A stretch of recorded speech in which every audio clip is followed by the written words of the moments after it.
Na realidade, foi o versículo 27 ao 35, não, 29, 27 ao 35 do capítulo 9, diz assim: Partindo Jesus dali, seguiram-no 2 servos, clamando: tem compaixão de nós, filho de Davi. Tendo ele entrado em casa, aproximaram-se os servos. E Jesus lhes perguntou: credes que eu posso fazer isso? Responderam-lhe: sim, Senhor. Então lhes tocou os olhos, dizendo: faça-se-vos conforme a vossa fé. E abriram-se-lhe os olhos. Jesus, porém, os advertiu severamente, dizendo: acautelai-vos, que ninguém o saiba. Saindo eles, porém, divulgaram-lhe a fama daquela terra. Ao retirarem-se eles, foi-lhe trazido um mudo endemoniado. E expelido o demônio, falou mudo. E 2 se admiravam, dizendo: jamais se viu tal coisa em Israel. Mas os fariseus murmuravam: pelo maioral dos demônios é que expele os demônios. E percorria Jesus todas as cidades e povoados, ensinando nas sinagogas, pregando o evangelho do reino, curando toda sorte de doenças e enfermidades. Oremos, irmãos. Mais uma vez, Senhor, nós abrimos a Tua palavra com o objetivo de ouvir a Tua voz. Te pedimos isso humildemente, desvenda os nossos olhos, para podermos ouvir a Tua voz, para podermos ver a Tua glória, para podermos entender a Tua palavra. Em nome de Jesus nós oramos. Amém.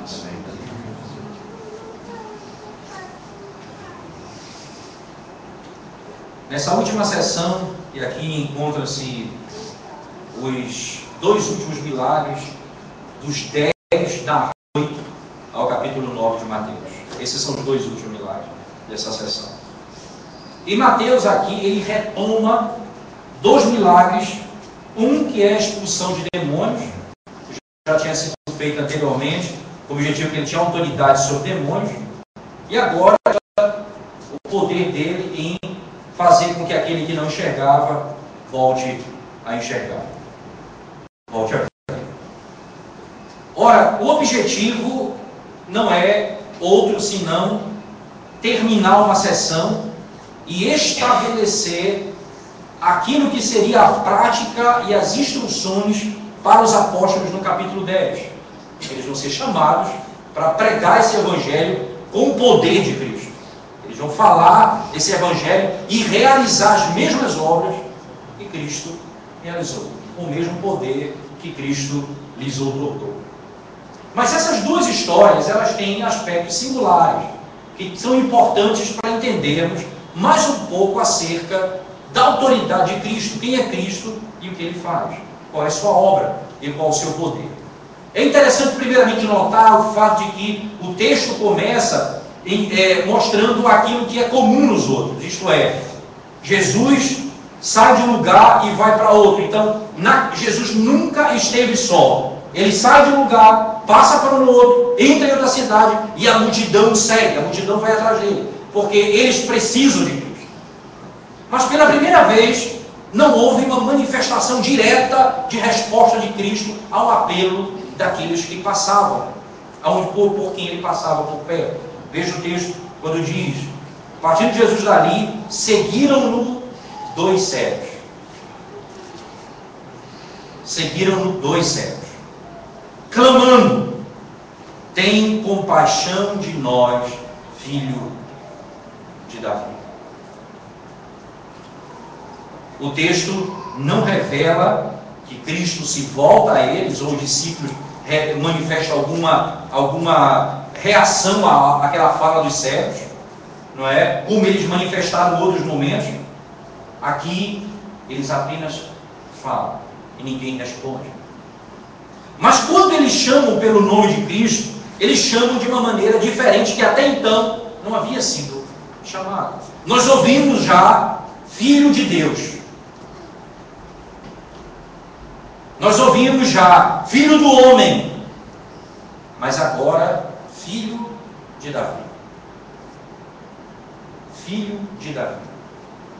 Qual é a relação que essa expressão tem com a messianidade de Cristo? Isso aqui significa dizer que ele era o Messias esperado? Era essa a expectativa deles? Você voltar comigo, por favor, sem te marcar o texto, voltando lá para o livro, primeiro livro de Samuel, segundo livro de Samuel, capítulo 7, por favor. Segundo livro de Samuel, capítulo 7.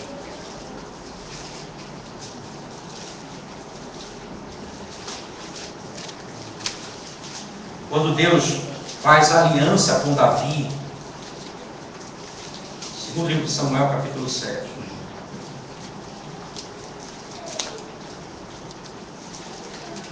Quando o Senhor faz aliança com Davi, no versículo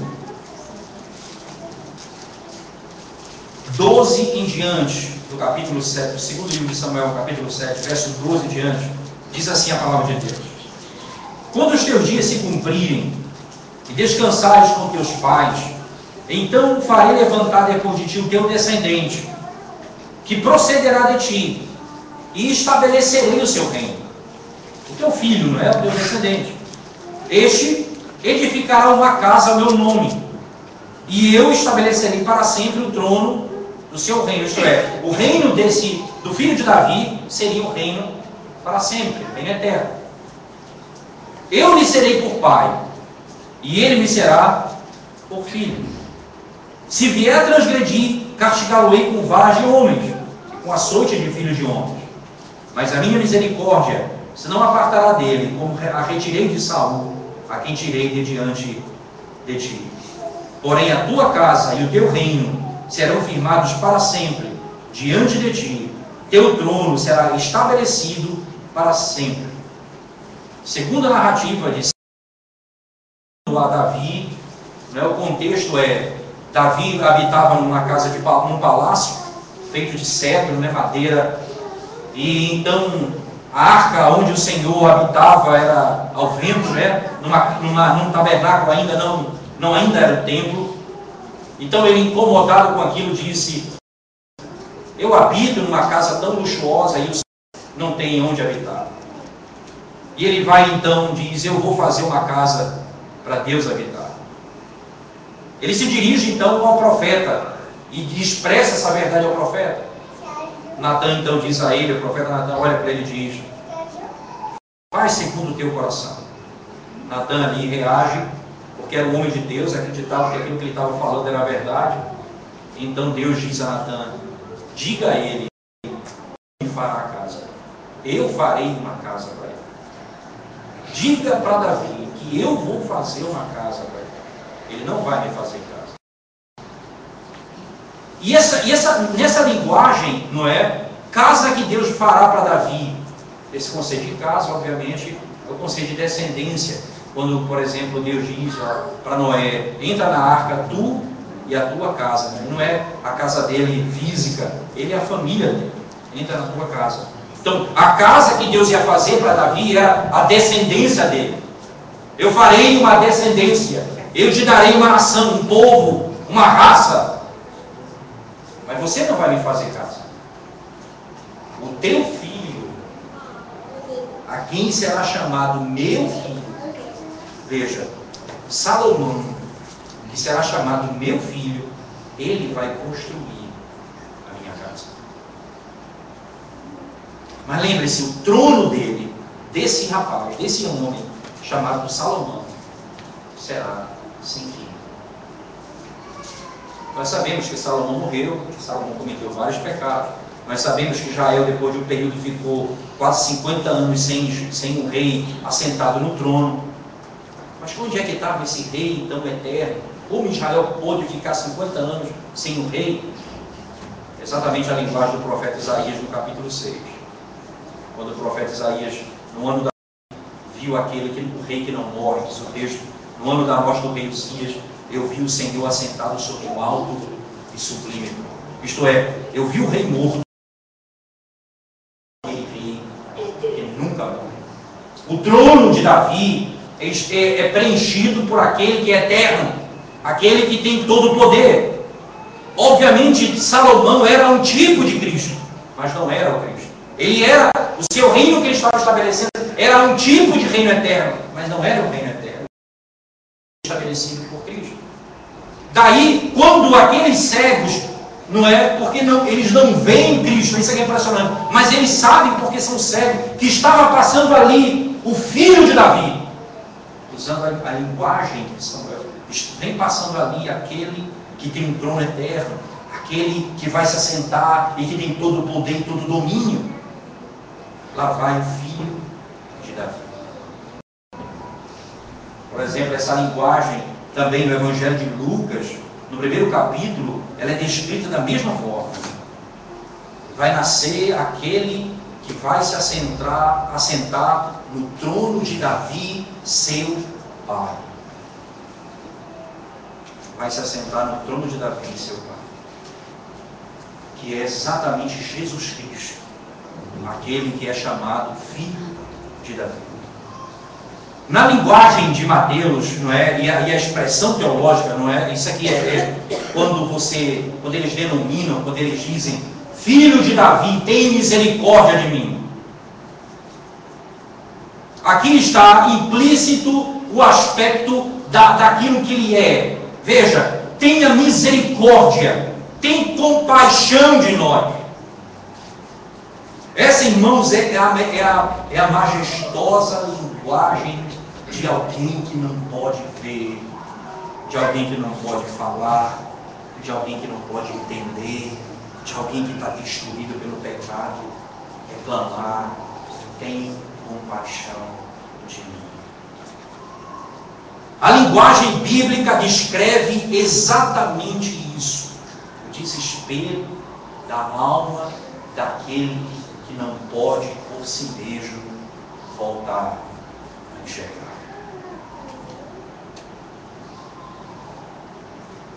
Essa narrativa nos traz à memória de maneira direta o que ocorreu, por exemplo, no capítulo 9 do Evangelho de Lucas. No capítulo 18 do Evangelho de Lucas, verso 9 em diante, a parábola do publicano e do fariseu. Os dois sobem para orar. Lucas 18, verso 9 em diante. Você abre lá a sua Bíblia e você vai encontrar essa narrativa. Os dois sobem ao templo para orar.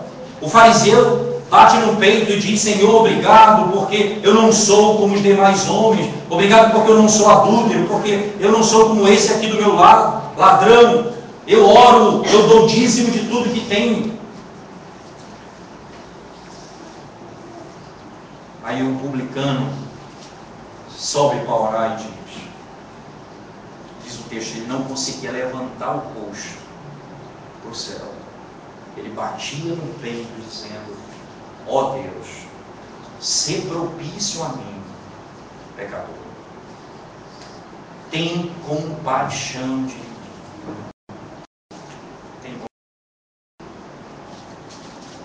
O texto diz que aquele homem desceu do templo justificado, enquanto que aquele outro, que não dependia da compaixão de Deus, nem da misericórdia de Deus, desce do templo condenado. E a narrativa termina dizendo exatamente esse último verso dessa narrativa: porque aquele que se humilha será exaltado, e aquele que se exalta será humilhado. A linguagem do cego é a linguagem daquele que clama por algo que ele precisa, mas não pode alcançar com seus próprios braços. E muito menos, veja que eles estão seguindo a Cristo, clamando, dizendo: Filho de Davi, tenha compaixão de nós, tenha misericórdia de nós. E essa narrativa, ela vai nos mostrar os passos desse processo na segunda etapa do texto. Veja o que o texto diz, lá voltando para Mateus 9 agora, verso 28 diz: tendo ele entrado em casa, aproximaram-se os cegos. E Jesus lhes perguntou: credes que eu posso fazer isso?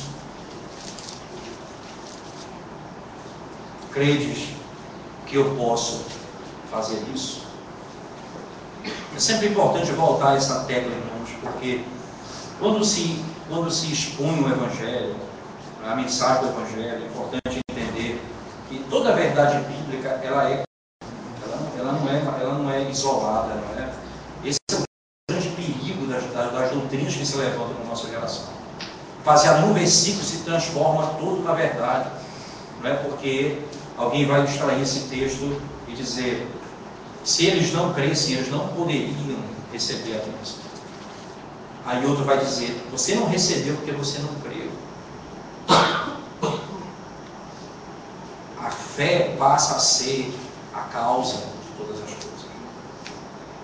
Mas o que Jesus está fazendo aqui, porque nem sempre a pergunta do Senhor significa que ele depende da fé dele, que ele depende do pré-conhecimento dele, que o Senhor não sabe o que ele está dizendo, ou que o Senhor não sabe onde ele quer chegar. Não é a pergunta do Senhor, não está ligado em hipótese nenhuma à falta de conhecimento ou ao objetivo que ele quer alcançar, em hipótese nenhuma.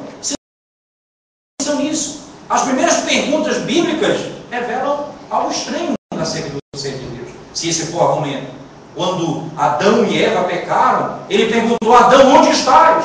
Ora, o Deus que criou todas as coisas, que vê todas as coisas, que sabe todas as coisas, que conhece as coisas na sua essência, não sabia onde estava Adão. Não é essa a questão. O homem precisa responder. Ele tem responsabilidade para falar. Ele precisa demonstrar. Ele precisa dizer. O Senhor sabe onde ele está. O Senhor não está preocupado se ele estava de atrás. A situação dele era pior. Ele estava afastado de Deus. Onde está? Ou você acha que quando ele pergunta a Caim: onde está o teu irmão Abel? Ele não sabia que Caim já tinha matado Abel. A pergunta não é fundamentada na ignorância. É a oportunidade do arrependimento.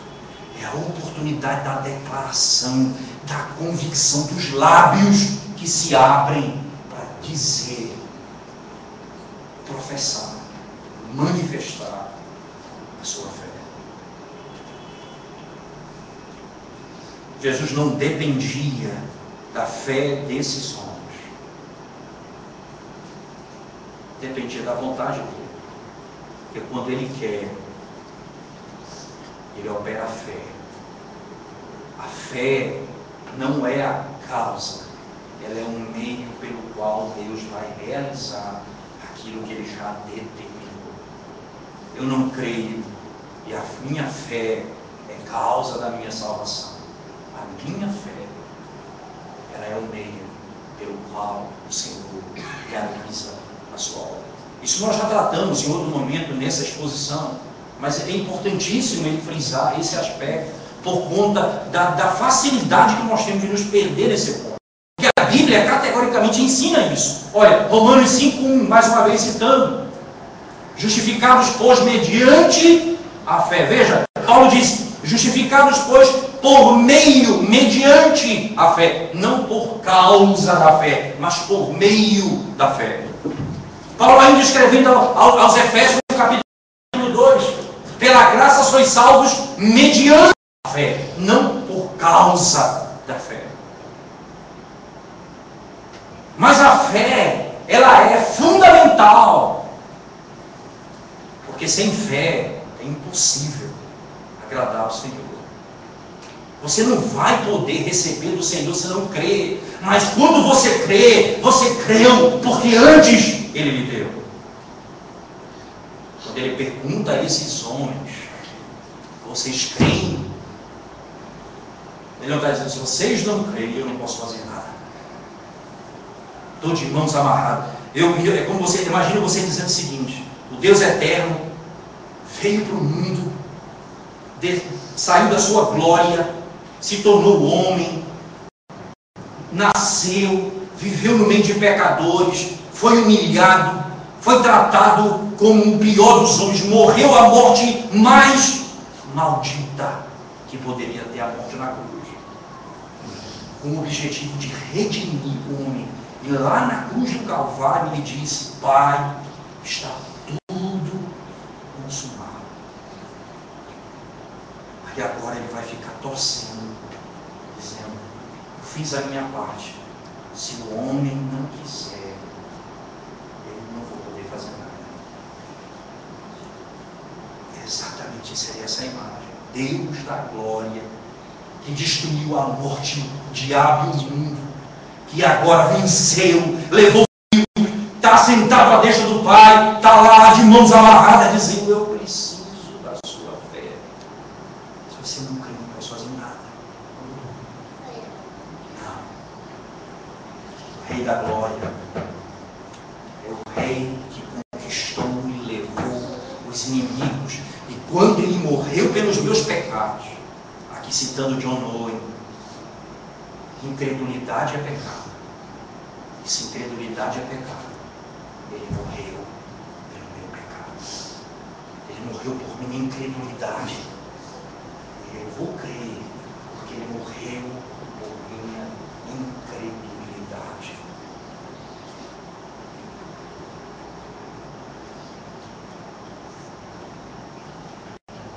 Credes que eu posso fazer isso? Nunca leia esse verso achando que Jesus está aqui humilhado por isso. Credes que eu posso fazer isso? Mas ao mesmo tempo, não leia esse texto achando, pensando num Deus frio que não se importa com o sofrimento do pecador. Porque não foi essa a imagem que aqueles cegos tiveram quando disseram: tenho compaixão. É um Deus que tem compaixão. É um Deus que se apieda. É um Deus que tem misericórdia. É um Deus que vem ao encontro. É um Deus que desce da sua glória para poder redimir o pecador. Ele desce. Credes que eu posso fazer isso? Responderam-lhe: sim, Senhor. Sim, nós cremos. É a manifestação da vontade de Deus. Eu creio na tua palavra. Porque a fé é pessoal.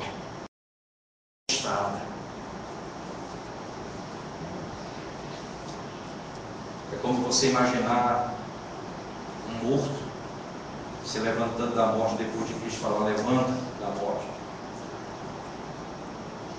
Ele se levanta porque ele responde, porque os seus ouvidos passaram a ouvir, porque a sua mente passou a entender.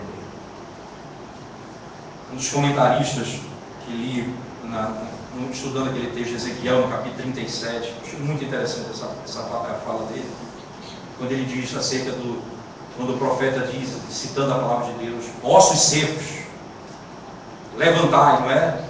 Juntai. E aí diz o texto sagrado que os ossos, ele cita assim: eu sabia que o ouvido tem ossos, mas eu não sabia que os ossos tinham ouvido. Quando ele diz ossos, levantem, e os ossos se levantam.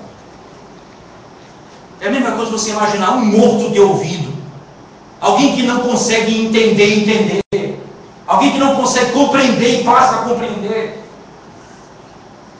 Credes que eu possa fazer isso? Sim, Senhor, nós cremos. A fé é o meio pelo qual ele executa a vontade plena. Então, verso 29, lhes tocou os olhos, dizendo: faça-se-vos conforme a vossa fé. E aqui a manifestação: assim como vocês creram. Vocês creram, e vai ser feito a vossa fé. E aqui nesse dado momento, diz o texto sagrado, os olhos deles se abrem. eles passam a enxergar. Você imagina, irmãos, alguém que não enxergava, passa a ver. Essa é a linguagem da Escritura acerca da salvação. Éramos cegos, éramos incapazes de compreender, de ouvir, de entender. Quando o Senhor opera a fé em nós, nossos olhos se abrem, nós começamos a ver que nós não podíamos ver. Se não pensar como era estranho antes da conversão, quando o que nós falávamos acerca da palavra, o que nós falávamos acerca de Cristo, até que quando a graça me alcançou, mudou a minha vida, como eu passo agora a ver as Escrituras, como eu me comporto diante da verdade, uma coisa diferente daquilo que era antes de eu conhecer a verdade. Porque eu passei a entender, eu passei a compreender, eu passei a perceber.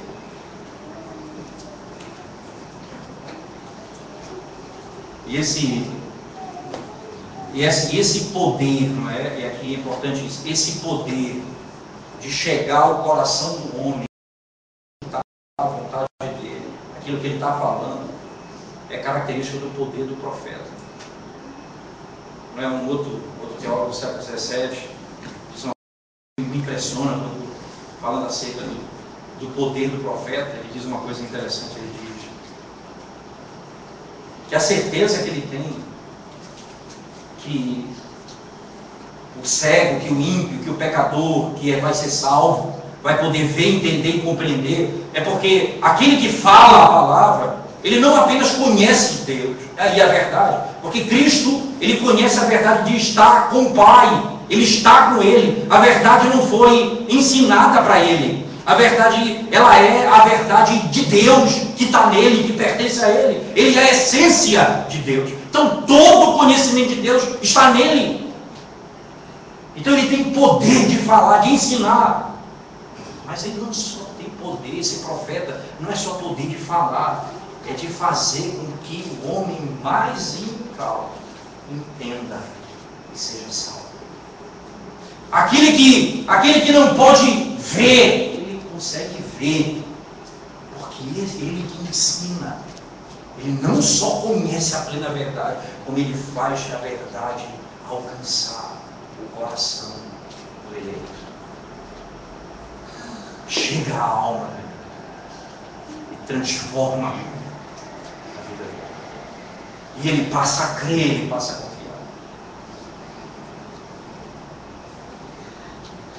Quando Jesus sai dessa sessão, não é? Ele vai apenas adverti-los, né, de alguma coisa difícil. Você imagina uma pessoa que era cega, passa a enxergar, e Jesus diz assim: não divulguem. O texto imediatamente diz que ele desobedeceu. Imediatamente, o texto diz igual. É como ele saísse gritando na rua: nós agora enxergamos. Imagina as pessoas todas, né? Mas Jesus está dizendo. Provavelmente uma das razões pelas quais Cristo não queria que eles falassem é porque esse tipo de informação rapidamente ia trazer a ira dos escribas e fariseus contra ele, e ele ia ser levado à morte fora do tempo, e ele ia morrer no tempo determinado, ele nunca ia morrer fora do tempo. Então era o tipo de informação: evite falar, acalme, vai chegar a hora dessas coisas serem reveladas. Ainda não é para todo mundo saber, mas ele não consegue. Hoje o Senhor não fala assim, não há, porque depois da sua morte e ressurreição, hoje o princípio é: ide por todo mundo, anunciai. Agora é saia, fale, Cristo me libertou, eu sou um novo homem, eu fui redimido, agora anuncie essa verdade. Esse é o princípio. Nunca você vai ouvir. Agora ide pelas nações, todos os povos, todas as tribos, todas elas vão ouvir falar do Redentor. E lá haverá um eleito que vai crer, pelo menos um dos povos, que vão crer nessa verdade.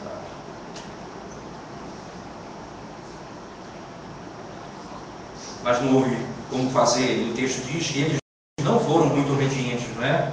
E saindo eles, porém, divulgaram-lhe a fama por aquela terra, dizendo: Jesus curou a nossa enfermidade. Veja, e logo em seguida vem a última sessão e o último milagre, ainda relatado nesse contexto.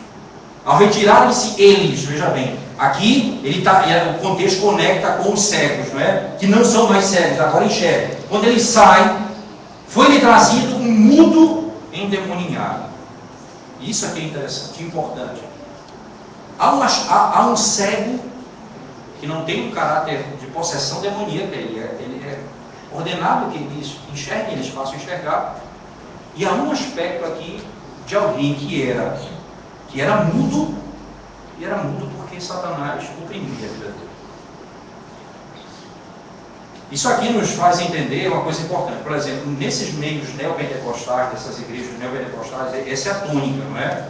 Toda enfermidade é maligna. No sentido de dizer a possessão demoníaca. Então, se o fulano está cego, é cego porque tem que tirar o demônio dele. Fulano está... Então, essa é o que se ensina nessas igrejas. Né? E aí, as pessoas que estão doentes, elas começam até a imaginar que elas estão possuídas por algum demônio, por alguma enfermidade. Mas o Senhor nos ensina diretamente nesse texto que o caso do cego não tem relação direta com esse caso do processo, porque logo em seguida ele vai falar de um mudo que está possesso. Então, na casa em casa, é importante entender e depois aplicar isso para a realidade de hoje, mas o texto já faz uma distinção importante. Na sequência do texto ele diz, esse mudo, não é? Ele foi no verso 33, e expelindo o demônio, falou o mudo. E as multidões se admiravam, dizendo: jamais se viu tal coisa em Israel. Mas os fariseus murmuravam: pelo maioral dos demônios é que expele os demônios. O maioral dos demônios, veja aqui o que eles dizem acerca de Cristo. Essa narrativa do capítulo 12 de Mateus, não é? Essa vai ser contada uma história muito parecida com essa, onde essa mesma frase vai ser citada, mas agora vai ser combatida diretamente. Mateus 12, né? O homem da mão ressequida. O homem da mão ressequida. Lá embaixo, no capítulo 22, não é isso? Verso 22 do capítulo 2 diz assim: então lhe trouxeram endemoniado, verso 22 do capítulo 12 de Mateus. Lhe trouxeram endemoniado, cego e mudo. E ele o curou, passando o mudo a falar e a ver. E toda a multidão se admirava e dizia: é este porventura o filho de Davi? Veja, mais uma vez, ligado à misericórdia e à ação de libertar, filho de Davi. Mas os fariseus, ouvindo isto, murmuravam: este não expele demônios, senão pelo poder de Beelzebul, maioral dos demônios. Então, mais uma vez, aquela mesma informação volta aqui. Só que nesse contexto, ele é tratado. Como é tratado? Veja a continuidade do texto. Jesus, porém, conhecendo-lhes os pensamentos, disse: todo reino dividido contra si mesmo ficará deserto, e toda cidade ou casa dividida contra si mesma não subsistirá. Se Satanás expele a Satanás, dividido está contra si mesmo. Como, pois, subsistirá o seu reino? E se eu expulso o demônio por Beelzebul, por quem os expulsaram vossos filhos? Por isso eles mesmos serão os vossos juízes. Se, porém, eu expulso o demônio pelo Espírito de Deus, certamente é chegado o reino de Deus sobre vós.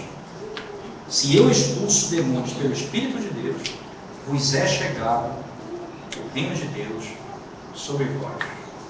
Ou como pode alguém entrar na casa do valente, roubar-lhe os bens, sem primeiro amarrá-lo e então lhe saquear a casa?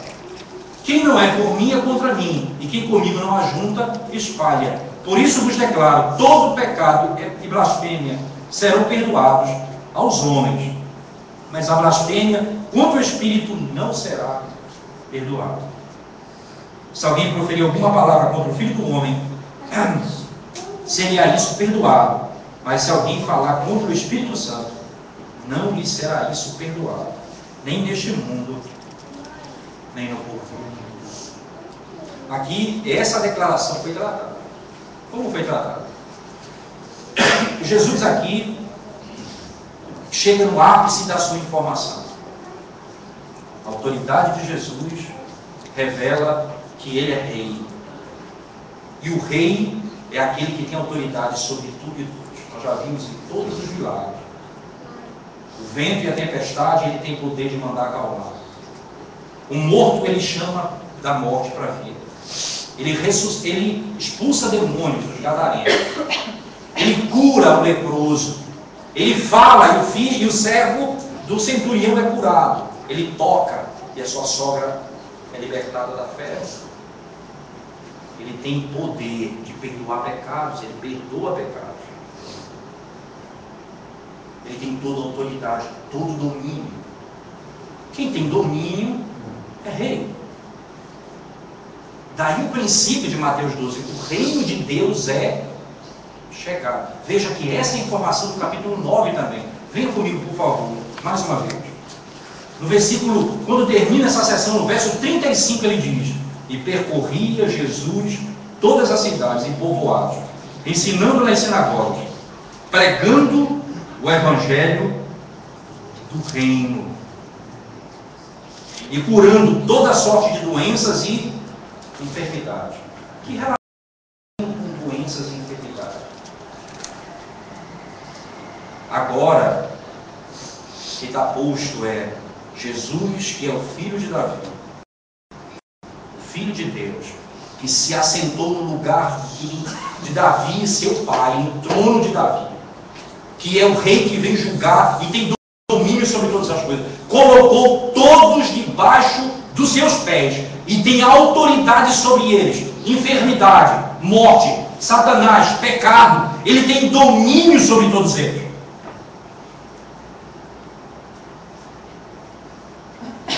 Quando ele ordena e cura o indivíduo que era mudo por meio da ação, que estava preso por Satanás, ele está dizendo: eu tenho domínio sobre os demônios. Quando ele cura o indivíduo da enfermidade, ele diz: eu tenho domínio sobre a enfermidade, eu tenho poder sobre Deus. A Escritura revela de maneira direta que o reino que é pregado, esse reino que é ensinado, é o reino manifestado pelo fato de que o rei destruiu os inimigos, revelou sua autoridade e assentou-se no trono com todo o poder.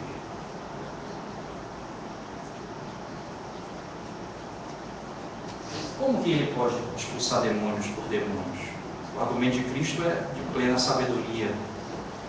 Lá em Mateus 12, esse texto vai voltar para tratar dos detalhes dele no tempo oportuno, mas em Mateus 12 ele diz por quê. Um reino dividido não subsiste. Como é que, se um demônio expulsa demônio, o reino está dividido, não vai estar fadado ao fracasso esse reino.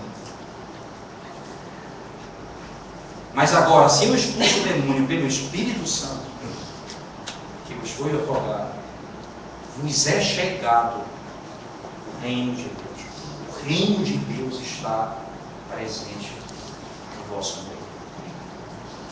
O domínio do Senhor está estabelecido. Eu não expulso demônios por demônios. Eu expulso pelo Espírito de Jesus. A cura de um cego, 2 cegos. A cura de um mudo possesso. E a linguagem da pregação do reino revela exatamente esse princípio. Mas e aos fariseus? O que pesa sobre eles? Por que eles blasfemaram contra o Senhor? Contra o Espírito Santo? Porque eles atribuíram a demônios que era a obra do Espírito Santo.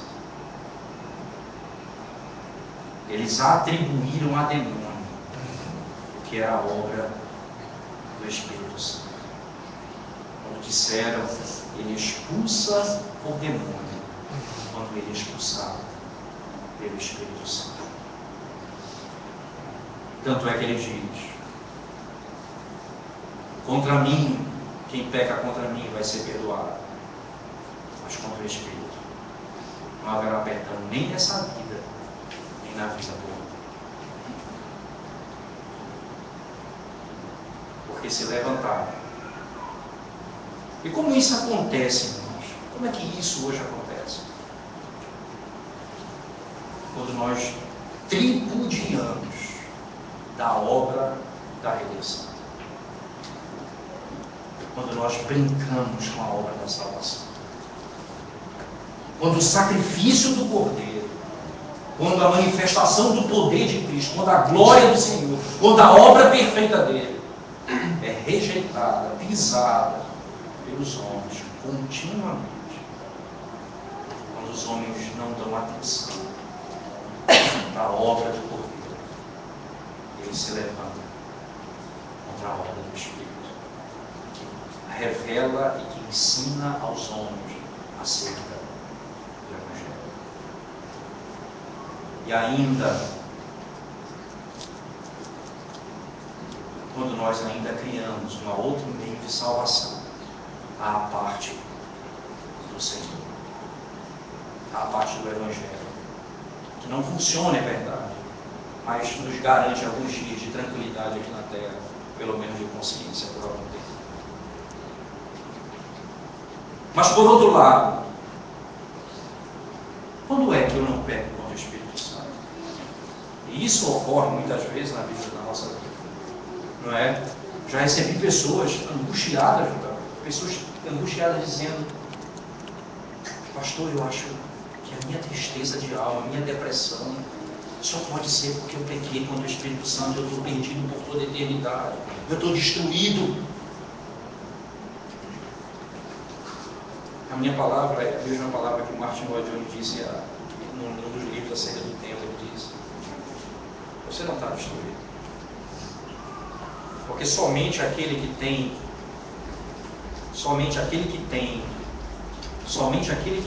o Espírito Santo teme pecar contra o Espírito Santo.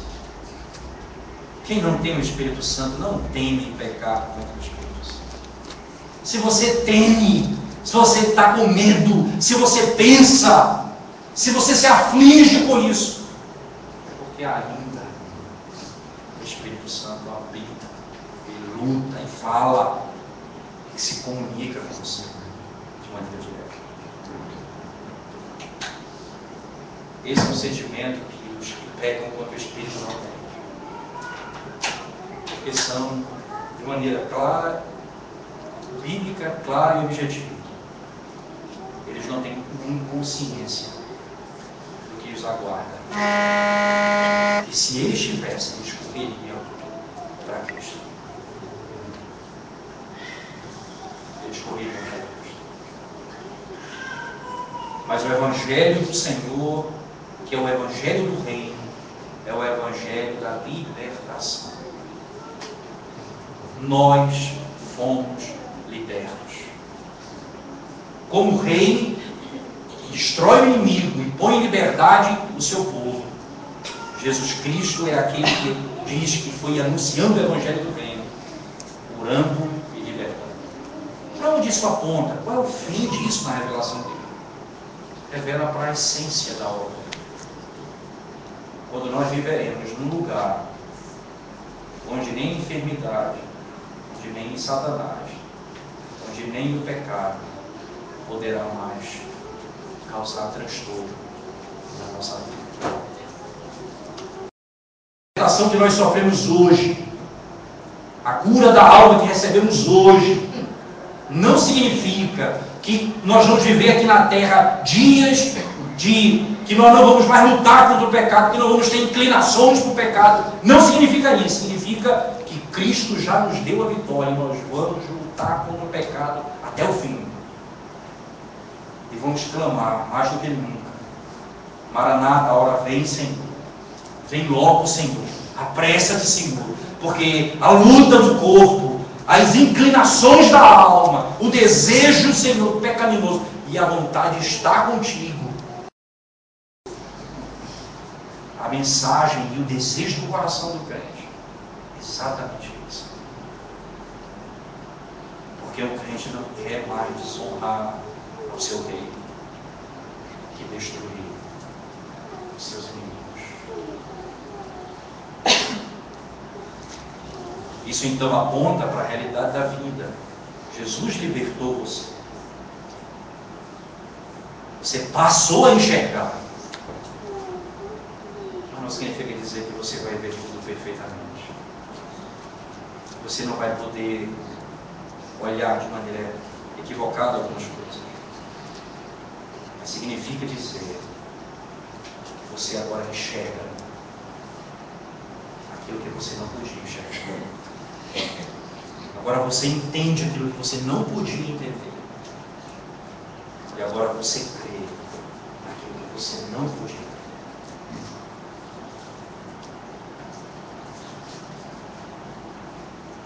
Mas nós ainda na nossa caminhada, ainda passaremos por momentos de grande dificuldade. Tropeçaremos algumas vezes. Iremos fraquejar algumas vezes.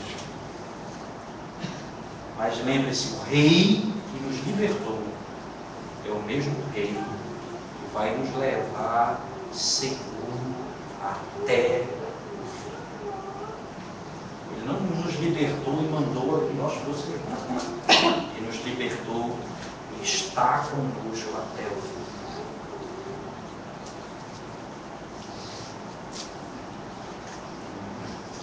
Nós devemos então esperar, irmãos.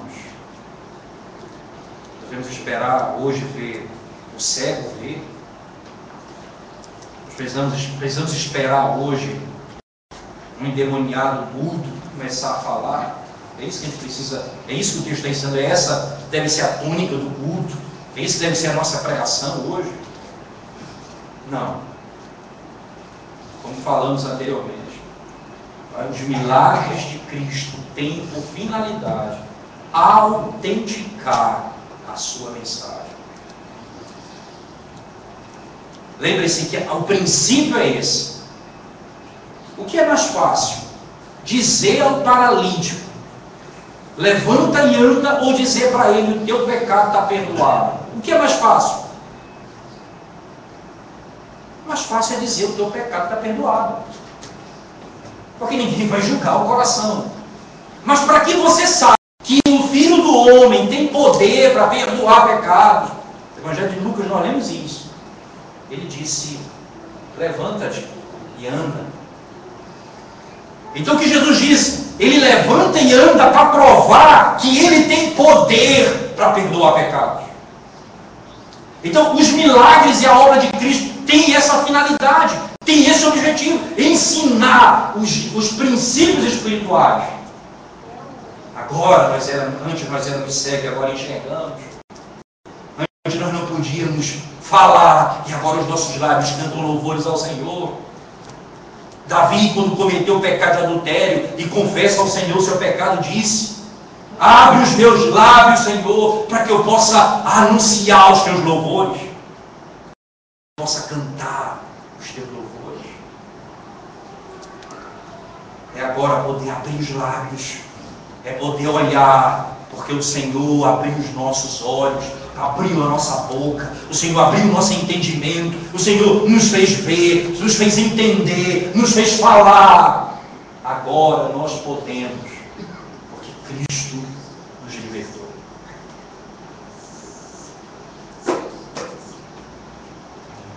Porque quantas pessoas cegas hoje se renderam a Cristo?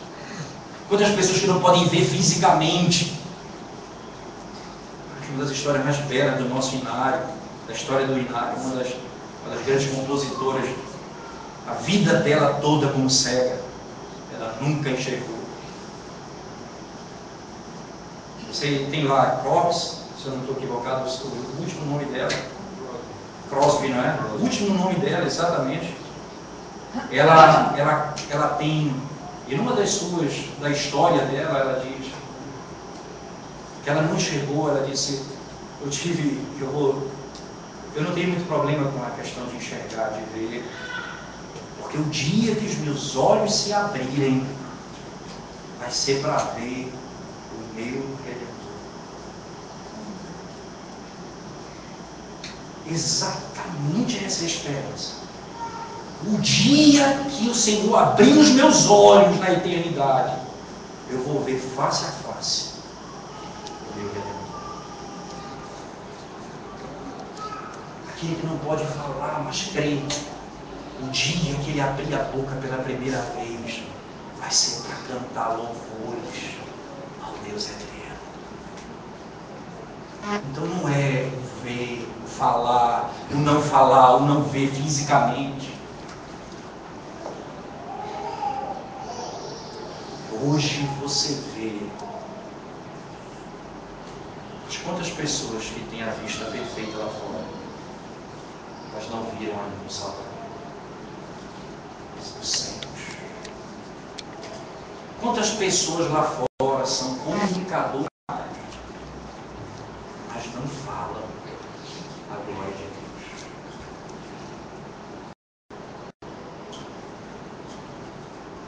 Quantas pessoas lá fora têm as suas pernas em perfeita condição, não são paralíticos, mas nunca caminharam para a casa do Senhor, para adorar o Senhor, o povo de Deus?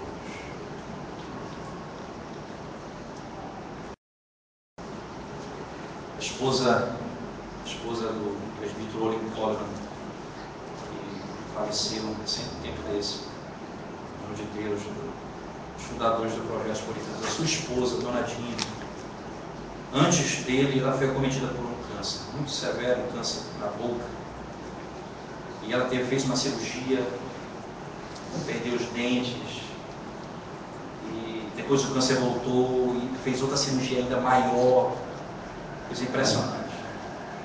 Falava com muita dificuldade, você ouvia.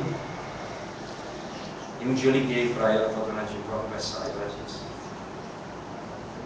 o Senhor, eu falo com muita dificuldade, mas eu louvo a Deus, porque eu ainda posso andar todo dia para a casa do Senhor, para adorar o Senhor. Eu ainda posso andar até a casa do Senhor. Quantas pessoas que não têm um corpo perfeito, mas caminham para a prostituição, para a morte, para a destruição, não vêm para viver para o Senhor. Não é a perfeição física de andar, não é a perfeição física de ver, de ouvir. Não! São os olhos espirituais, são os ouvidos espirituais para ouvir o que ninguém pode ouvir, para ver o que ninguém pode ouvir. Somente aquilo que o Senhor desvenda, aquele para quem o Senhor desvenda os seus olhos. O rei revelou toda a sua autoridade.